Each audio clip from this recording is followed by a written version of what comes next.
Hello and welcome to the Why Not Today podcast. I'm excited to have two guests today, which we've done a couple times, but I have Marnie Stockman and Nick. Pronounce your last name. It is Coniglio. Coniglio. It's fine, Okay. Leslie. That works. But I always start just to jump right in and with a Why Not Today moment. And I think we're going to start with yours, Nick, first, because I think that's beginning of where you guys started. And then Marnie will share yours. Yeah, I will say, we have a couple moments, but the one that really jumps out to me is we were kind of stuck in a weird job where the stated values of the company just were playing out completely different. It was very frustrating for us. They had stripped us of resources, and they were saying at the same time, that your first mission is to create raving fans, and they were just preventing us from doing that. And I will say that I turned to Marnie at some point, and I said, we should actually try and start a business and lead with our core values in terms of exactly what we believe is important and drives success, both not only for the company itself, but for the customers. And of course, I'm the dreamer, and Marnie just like took that and ran with it. And, I would say less than a year later, we had ended up starting a business in a space that we were not familiar with because we had a non-compete in the old space. And we ended up taking that, starting it, scaling it, and exiting it from it in 3 years. So that was my why not today moment. And I think Love it. Marnie was a big Well, part of and the that. why not today moments are moments when you have that idea, that decision, and you Yeah. act on it, and it totally changes your life. Yeah. And so many of Absolutely. my guests have been in situations they weren't happy with, or got laid off, or something happened that made them say, maybe I should do something different. And the difference between you guys and a lot of people out there is you guys acted. And Yeah. look where, I mean, who could have imagined where your life is now Agreed. compared to where it was, working for somebody else. And I am so pro get out of corporate America if you can, and you have that ambition and do your own thing because it is a much better world. Yes. We concur. So Yeah. many more 100%. smiles. Yeah. Yeah. So, Marnie, what's your why not today moment? Yeah. So I will continue sort of from that story. When after we exited, we were talking about what to do next. And I was listening to the book 10x is greater than 2x is easier than 2x. And unfortunately for Nick, if I'm reading a book, that means he's going to hear about it. And so Me we're too. walking through the Atlanta airport and we talk about so we had written some books for the industry we were in, more as like lead magnet types of things. And we were thinking, well, what should our next business do? And how do we 10x it? And we looked over at the airport bookstore and said, well, if we put a book on that shelf, that would 10x it. And that is what started us writing Lead It Like Lasso. Love that. I love the idea. And I've read that book too. So Lead It Like Lasso, which I have the copy here, and it really spoke to me because of the mustache. Of I have my course. mustache earrings on today. And if you haven't watched Ted Lasso, that's his look, but that is not why I have mustache earrings. The logo of Why Not Today is actually my dad had a handlebar mustache and a eye patch. And so I met, and I haven't met Marnie and either of you in person, but Marnie and I are going to meet in Yes, person soon. next Yes. week. Yay. But a friend of mine, Carrie, who was on this podcast, which Marnie and Nick, if you haven't listened to her podcast, it is a fun Oh, I podcast have. episode. Yep. She had a wild ride of a life. But she reached out to me. She's like, oh my gosh, I just met somebody. You have to talk to Marnie. And we scheduled a call, and you sent me your books and listened to them and devoured them. And I'm like, all right, we got to have you on this podcast. And I love everything you guys are doing.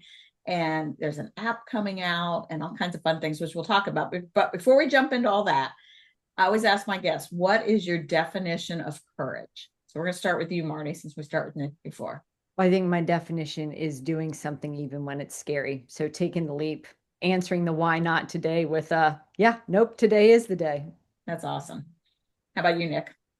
Yeah, similar vein. I think really to show up as your authentic self, even when you have fear and you have doubt and failure sitting right in front of you. I think so many of us, um, fail to be authentic at the most critical times, and it's because of that fear and doubt and potential of failure that's right in front of you. And I think courage is having the belief in yourself to take those actions and be yourself. Absolutely. I And love that answer. And I've heard Nick answer a lot of questions on a lot of podcasts, but I just wrote that one down. okay, well, I'll give you the transcript if you want it. But yeah, talking about you guys, I love that you started a business because where you were working wasn't aligning to your values. And I think values are so important. That subject just keeps coming up. I actually have taught a lot recently about making vision boards. And in teaching it, I taught the five whys. You guys ever gone through that with Oh, asking? yeah. Oh yeah. Oh yeah. And so I was talking to somebody the other day, and she said her mom actually listened to an episode. I talked about the five whys, and when I talked about five whys, and for those who aren't familiar, you just keep digging deeper. She was thinking why, like when you're five whys, let's do it this way or this way and this way and this way. But instead, the five whys goes deep, like, okay, why do you want that, and why do you want that, and it really always pretty much goes back to values. Correct. Why It you want does. things.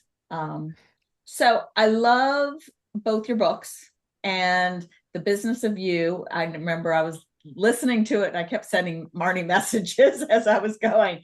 I know you've had a great journey starting a business, selling a business, scaling, but I'd love to talk about that book and the Lead It Like Lasso and then the app you guys have coming out. So the Business of You, I know you said it's for students, but oh my goodness, I got so much out of it and so many lessons. I don't think it's just students. I think anybody needs it or everybody Well, needs it. So we do you would want? agree with you, but in business, you're supposed to create a target market. So you have to start somewhere.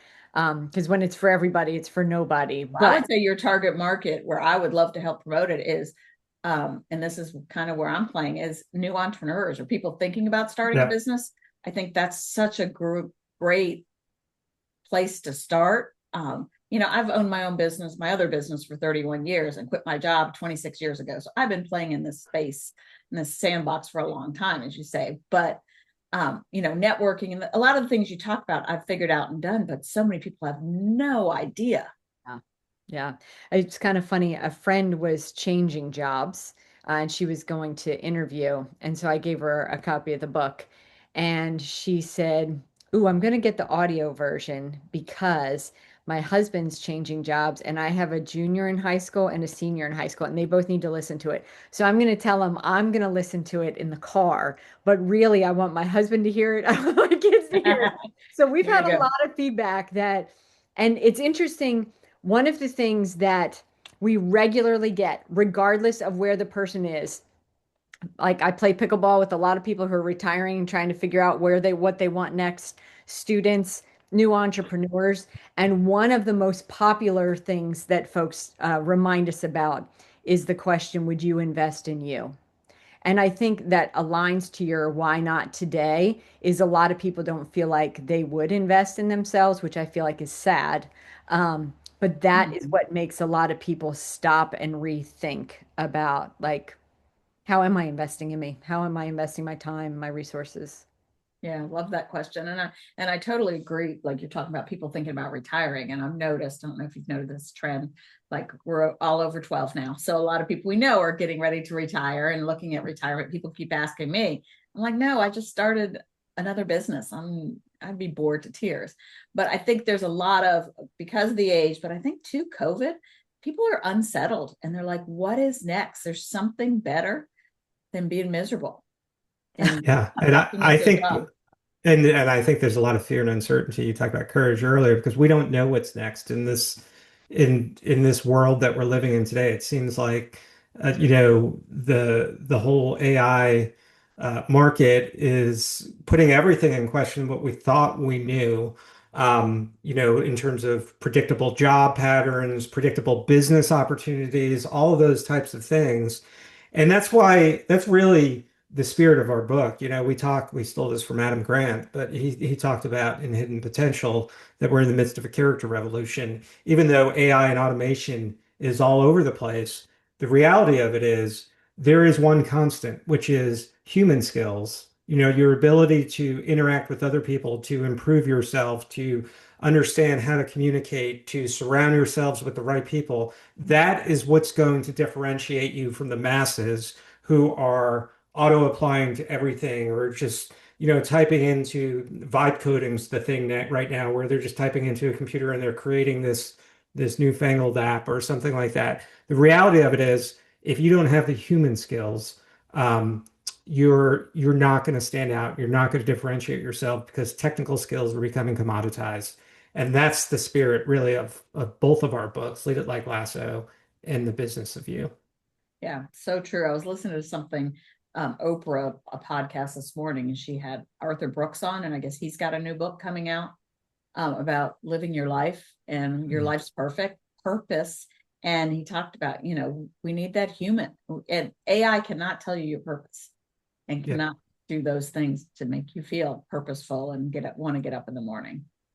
So do you guys 100%. want to dive into the books and the ideas, or what do you want to share? What wisdom can you impart on us to help grow new entrepreneurs or people taking action or people just stuck or any of Well, those things?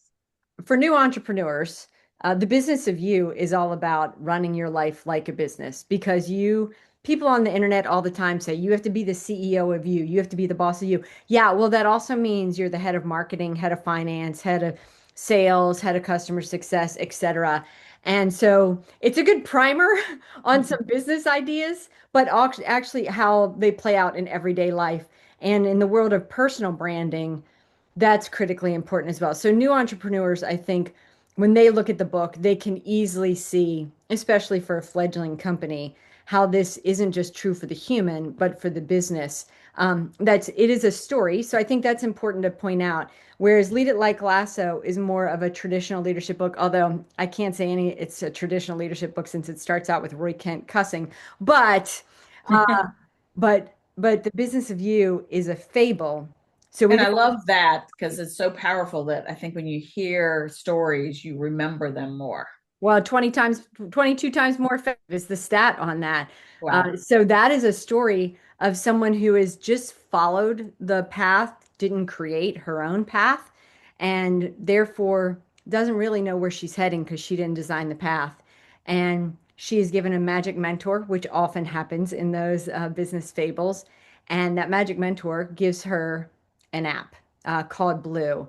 And Blue helps her figure out who she is in terms of her core values and all of the elements of being the CEO of her own life, running the business of you. So that's that story. I'll let Nick continue I or love the go to. definition. I don't know if you said this in the book, the magic mentor, I, but we probably didn't call him that. and I I think love it's on the that back term. cover, maybe, Yeah. or one I of love our. that term, and I think there are so many magic mentors out there for us, but we just need to search them out. I heard listen to something the other day, they're talking about the definition of humility is being willing to ask, knowing you don't know it all and you need to learn more. And so I think there's so many people that want to give back and help, but you got to be willing to ask and seek out those people. Oh, 100. Absolutely. You got it. Yeah. And that going back to your original question, I think for so many people, especially younger people, that does take courage because they don't believe that they're worthy of receiving help or taking up somebody's time. But I think you bring up a great point. As mentors, that drives us. That's like a power up for us to be able to mentor other people. So I think if anybody's out there like questioning, do I reach out to this person? Do I not? Know that so many people do like to give back in that regard. And a funny thing along the way happens, there's this thing called reverse mentoring, right? Where, as we're working with 20-year-olds and 22-year-olds, we're learning just as much about, their specific generation that's helping us at the same Right. time. And that's it's one way to think about it that a lot of people don't. Um, but I was going to either continue with that, so I'll continue with that, and then maybe Marnie, you can come back to Lead It Like Lasso. But I do Marnie want to talk mentioned, about your app. yeah, that's where I was going to go Okay, next. good. So, so as Marnie mentioned, the Sydney, the lead character, is using this app really for self-discovery and help her complete all the departments that she's working on.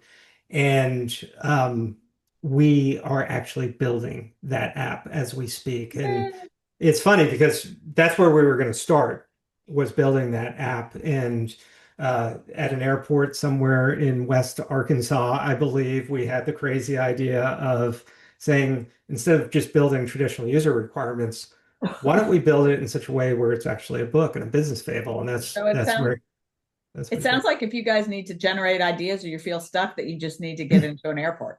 Airports are they are a great place. That's you're Magic so Yeah. themselves, yeah. So yeah. sorry to interrupt. Okay, so let's talk about this app. Yeah, yeah. So it is, in the book, Sydney plays games to help her identify her core values, right? And we don't just say, okay, here's a list of 100 core values. Tell us which one most resonates with you. We have them play games in scenario-based metaphors. May have heard of Cards Against Humanity. We have Cards Against Mediocrity, which help you define kind of some things that motivate you. Or we have a survivor game. We have a bracket game. But more important than that, we not only help people identify what drives them, what their strengths are, what their weaknesses are, what their motivators are. But we also then have you verify it through very short exemplar type stories. Because it's not until you really learn how to tell stories that you really figure out how to communicate with other people, especially from a business standpoint and a networking environment, right? Storytelling is so important. You just mentioned earlier, Yeah, people remember stories. absolutely. Um, so we take the same app that Sydney's using with a couple of changes. We are now building um, into an application form on a computer or a handheld device. And it's really taking the replace of the magic mentor, Larry, right? That's where AI comes in. We're not using generative AI to help the people, just create a story for people, but we're using AI to nudge people in the right direction, in the right path where they actually want the help and where they need the help. So we're super excited about it. We're initially targeting younger people, high school and college students, and that's in early adopter stage right now. But it will be available for people like us. I We was gonna wish we say, can had I be something like young this. and try it? Yeah, I'm yeah, I'm I'm volunteering to check it out. Love yeah. it. We'd love to have you for Yeah, sure because I'm For excited it's about it's driven from our entrepreneurial experience, which is where you come from as well, Leslie. it. So Yeah, I think it'd absolutely. be great to have your So feedback. So yeah, I'd like to add one more bit to that so that the absolutely. entrepreneur like can connect the dots to it. A lot of folks have taken something like a Myers-Briggs or a personality assessment, Strengths Finders, whatever, which give you an answer and then tell you something. Sometimes on those, especially for younger folks, it's sort of easy to pick the socially correct, the popular answer, the answer you think you should. You know how to trick the system. Correct. So what Nick said is critically important. We give them scenarios that they're just living through and they're picking the one that sounds like them. And then when a value pops up, they can say, not this is you, go run about and do this job. But does this sound like you? Because this is what we heard. And when they have to do the reflection in the book, we had Sydney's journal because, reflection, self awareness is one of the top predictors of leadership success. So if you don't do the work to reflect in the why not now, I will tell you one thing people don't do right now, and that is reflect. And that Oh will no. make a huge difference for anyone. And what I really like about Blue, that's what the app is called, is that it asks them to reflect, like Nick said in those stories. And that's how it verifies that that your choice in core values in playing the game really is how you're living it out. And when it starts to identify those patterns, people can build a confidence in themselves that they might not otherwise have because now they know they can speak to why this is a strength. And that's crazy powerful for interviews, for pitches, college essays, depending on where Yeah. you are. Sounds like I need to get the physical book and read it and go Oh, through the excerpt because I just listened to it.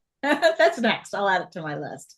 So let's talk about Lead It Like Lasso. And you do have similarities, like with the different personalities, which was kind of fun. Yeah. Um, and with the show, which I watched the show a long time ago when it first came out, and I haven't watched it recently. And so I wanted to finish the book, and then I'm going to go back and then probably read the book again because they Excellent. go hand in hand. But I love the, you give personality tests to figure out which character you're most like. And I came out high profile of Sam, which is ironic. If you're watching, you can see my earrings, the mustache. My nephew Sam gave me the earrings. So isn't that a full circle moment? So let's talk about Lead It Like Lasso. How the heck did you guys come up with that idea? And how does it relate to the show? So, uh, Nick first I, insisted yeah, I that I could, watch I the could, show. Go ahead. yeah, so the show came out during COVID, and my son he was travel soccer. We were big into soccer, so we watched it naturally as a family. As I'm watching it, there's this character, Ted Lasso, lead character, right? And I'm like, gosh, he reminds me of something. And just his whole mannerisms. He's goofy. He wants people to become the best versions of themselves. He's authentic. And I was like, it's Marnie. I've been working with her for years. Ted Lasso is Marnie Stockman. So after many attempts, and I've tried to get her to watch many shows, I said, you have to. This is non-negotiable. You have to watch Ted Lasso. And that was when we were building and scaling the business, and she did.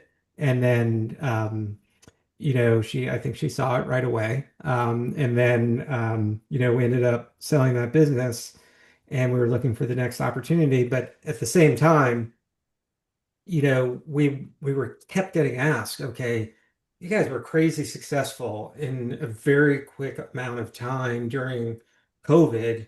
How did you do it? Just how did you do it? And we kept on repeating ourselves, talking about our strategy, our framework, how we dealt with people, the fact that we think that everyone is a leader. That is one of our most important tenets. And then the second thing, which is 1 and 1A, is everything that we did was core values driven. And we believe that the show was so much like that, Ted Lasso. So I'll let Marnie kind of describe the book after that setup. Well, it's So, funny. Before you do, I'd love, all his talk about belief and all his positivity. And that is so much aligned with me. It's funny. I have lots of words around my house. And one year my word was believe. And even before the words, I think I had around my niece when she was little came over and she counted. She goes, Aunt Leslie, do you know how many believes you have in your house? I mean, my mom even I have a pair of socks that say believe that she gave me. So I love that phrase. you're And another Ted for sure. yeah, I get a lot of that. That's awesome. Well, as I watched the show, I thought, gosh, this could be. I'm thinking I should write a LinkedIn post about this. And then I searched on LinkedIn and there were a few, but all of them were just giving the quotes that Ted had. And I thought it's so much deeper than just a quote. Like these are critical leadership elements that if people could use, it could change things. And so, as we turned around and looked at the airport bookshelf, I could literally just picture the half blue, half red with the mustache on the shelf and thought, lead it like Lasso, similar to bend it like Beckham. So, we started thinking, okay, how can we make this book fun and be a leadership book at the same time? And we really thought there are four elements of a soccer game or football, depending on if you're in the UK. And it's the rules, the players, the training or the practice, and then the game itself.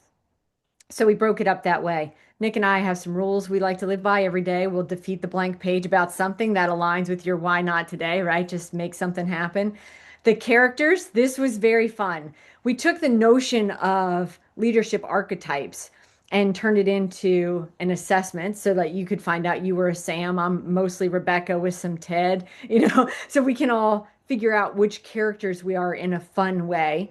And then we had the training, which is these are the six elements of leadership. And the one thing we did differently in that part that Nick's already alluded to is a lot of leadership books. And I'm my doctorate in leadership, so I've read a humping sum of these books. Start with you have to have a vision for a company, you have to have a goal, etc. But as Nick said, and as we did in our company, we believe you have to start with your values and knowing who they are. So we start with that and work our way through that for a business or a human because we believe leadership is life. So it's personal leadership. And then at the end, it's the game where you are then to work through the activities yourself. And we talk through that if you are living aligned to your core values, then all of the patterns in your life will make sense. I was successful teaching 11th grade pre-calc the same way I was successful running customer success and a software company. Nick was successful as a programmer or a consultant or, an exec leadership VP of multiple software companies because he always followed his same core value. And, through our leadership framework, we spell that out. That was a lot of babble, but that's what, that's what I Lead Like think, Lasso is. it does come back to our core values. And when you live by your core values and you're in alignment, you don't feel like you're working. You're energized every day. When you're working outside those values, it's struggle and you're hating It's stress. Mondays and I was with a friend this weekend and like Sunday afternoon, she started getting super stressed and she works in the school system and special ed school system and just so many stresses I mean, she was just spiraling. And I'm like, I love Mondays because I'm living in my values and what's aligned with me. And that just makes such a difference. It sure does. It reminds me of there's a popular meme out there, you can measure your culture, which is how your core values play out based on what people are thinking come Sunday evening, Sunday afternoon, and Sunday evening. And if they're excited, like the three of us clearly are about that, then you feel like you hit the mark with yeah. culture and you're aligned with your core values. Yeah, and I live right outside of DC, and so the safe government job forever that people aren't constantly were asking me, "Don't you wish you had a job that was super stable and you could trust that you know when your next paycheck is coming from?" And I'm like, "No, I'm in control of my life. Yep. When you work for somebody else, as we've seen, even that safe government job is not so safe anymore." So yeah, I'm all about let's get people starting businesses. I mean, anything is possible these days, which is so cool. Yep. $100%. You Yeah. can start with a phone and an idea and I, no money. but to your point, the number one thing you have to be able to do is execute. You can't Yeah. just wish it to happen. You can believe, but to manifest it, that means you got to get down and do the work. And I literally had coffee with three different people in the morning. In the afternoon, they'd set up their LLC. Nice. I'm like, let's just start. And Yeah. it's not going to, as you guys know, where you started and where you are now are completely different. And you could never have imagined where you are now when you had that idea of Yep. like, Although apparently for us, it's in an airport. yeah, just hang out in an airport. I get my ideas driving in a car. So that seems to be, but you know what? It was flying, but I don't do that as much. I'm in the car more. So as we wrap this up, because I think we could go on and on and on, I'll let each of you share your one word of advice to somebody that's thinking about starting a business or starting it, it's not quite going right, or I would like to give people hope and permission. Mm, Yeah. You want to go go, ahead. Marnie? Um, I would just say one of our rules, which I already mentioned, is defeat the blank page, but also don't let perfect be the enemy of done. And so, like, True. if you're perseverating on the next step or why it's not working, you're not going to get there. So just take the next step, take the next action that you need to take, and then just compound those. Yeah. Yeah. And then I'll build on that. I think taking the first step is massive, and I think we've already talked about that. But I think you have to embrace a mindset that failure is actually feedback, and it becomes so much easier to deal with when things don't go right the more practice you have with it. And I think you just that there's that's a little bit of a faith-based operation because it's so hard when you invest everything into this new entrepreneurship element, business, whatever that you're doing, and you hit a roadblock that you're like, I'm never going to get over this. But you always, if you work at it, you get over it, and then you're less you're less you're more inclined to take that risk again and again, and it becomes easier and easier. My gosh, we have hit so many walls where we were frustrated, but then we found ways to break through them. Um, and then I'll end with this: find a diamond dog, find that support network, find that person that will hold you accountable. So I gave you two of them. I'm sorry. Well, I was about to say the same thing, and there's a couple things I just made note. The diamond dog is, and if you haven't watched the show, it's a tribe. It's the people that you can share ideas, and you guys have that with each other. But what I found is so many entrepreneurs don't, and they're trying to just do it themselves. Because I come from a background in Mary Kay, which is direct selling, and you had mentors, you had support, you had all these people, you had a culture. And then when I started my own business, I figured out quickly that people didn't have that. I literally, and this was a for sure wine out time moment, had coffee with somebody one day, and in tears, she told me she started a business. She goes, nobody told me how lonely it was. And so that's just so important. So that's actually my sweet spot now, is supporting business owners to give that diamond dog tribe, or call it an inner circle, just to have that support, that accountability. And, we talked about mentors, reverse mentoring, but the other thing that's important, and this is what I really talk about, is lateral mentoring. Like, you need to have people that you can share ideas that are in totally different industries that would say, have you thought about it this way? And look at it completely different, have that lateral mentoring. And talking about Lasso, right? He came from the English American football to English soccer. And you can take anything that you've learned and apply it. Another great Arthur Brooks book is Strength to Strength. If you guys haven't read that, highly recommend it. He's on my list of people on the podcast. I found out he goes to the same church I do and lives in the same town when he's not in Boston. I'm like, why? I need to find him. For sure. But when you're talking about, Nick, about failures, John Maxwell has a great quote. I quote often. It says, when you fall, pick up the lesson when you get up. I love that. And then I think where my dad, this podcast is named after him, he was always, everything is figure outable. And there was never, there's always a solution. So when things aren't going the way they should, there's another solution. You just got to look at a different angle, or go to bed and get up in the morning with a new, fresh outlook. But you can figure it out, and it's just starting. So this is the second episode. Well, and I don't know, it's not going to be second, but you are just the beginning of the 5th season of Why Not Today podcast. And when I started 4+ years ago, I had no idea what I was doing, but I just recorded that first episode on February 5th, 2022. Nice. And I'm like, you know what? I don't know what I'm doing, but I'm going to figure it out. And something's happened. And it's been so much fun to meet cool people like you. And I'm reading the book. I'm like, I know these people. I know the rock stars behind it. The pleasure is ours. Thank you so much for having us. You're welcome. So thank you guys. So many good nuggets here. Can't wait to re-listen to it. And thank you everybody for joining us on the Why Not Today podcast. And I always say this is your space for practical tools, real encouragement, and courageous growth. So whether you're launching something new or navigating a pivot, I hope you're leaving today's episode with a clear next step and reminder that you are not alone.